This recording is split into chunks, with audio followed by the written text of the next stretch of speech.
So here we have the BMW 320i Coupe on a 57 plate. I'm going to start off by showing you around the outside of the car, and then we'll hop in and run through some controls on the inside. From the outside of it, you can see that it's a two-door car with alloy wheels. We're going to start off inside the boot area first of all. As we approach the back of the car, you can see we have reversing sensors, plenty of boot space as well, along with that 60/40 split folding rear seat, should you wish to increase this space even further. Okay, so we're just going to work our way back around to the front of the car, and then we'll hop in and run through some controls on the inside of it. But now that we've done a full circle, you can see that it's in fantastic condition the whole way round. Just briefly before we climb in, I think it's well worth seeing the interior from this exterior point of view. There's plenty to run through on the dashboard, so let's hop in and we'll do that right now.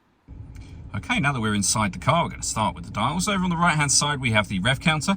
On the left-hand side, we have the speedometer and fuel gauge. And then in the centre, you can see the total miles of this car, which are 55,814. So very low mileage for the car's age. You can change the information that's displayed above that by pressing a button on the end of the indicator stalk.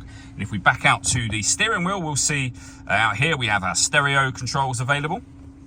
The stereo itself is then over in the center just here. So you can make various adjustments to the way you listen to your music. We have an auxiliary input, CD player, and then the radio is accessed via the tuner, so your AM, FM radio, and you can see the CD player just here. Main volume for the stereo is there.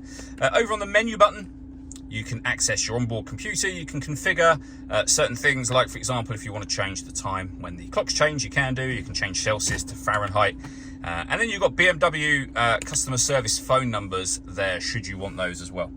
Beneath that, we have dual zone climate control. You can adjust the passenger temperature, the driver temperature. You can increase and decrease the fan speed. You can determine where you'd like the air to be distributed. And when you're happy with those settings, your air conditioning's on at the minute.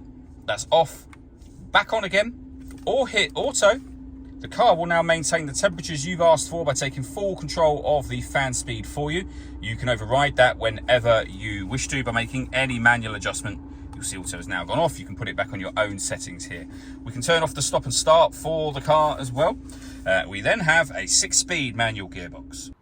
All that leaves me to say is thank you for taking the time to watch this video. If you'd like to come and see the car for yourself and have a test drive, please feel free to give us a call here at Glenbourne's. We'd love to hear from you soon.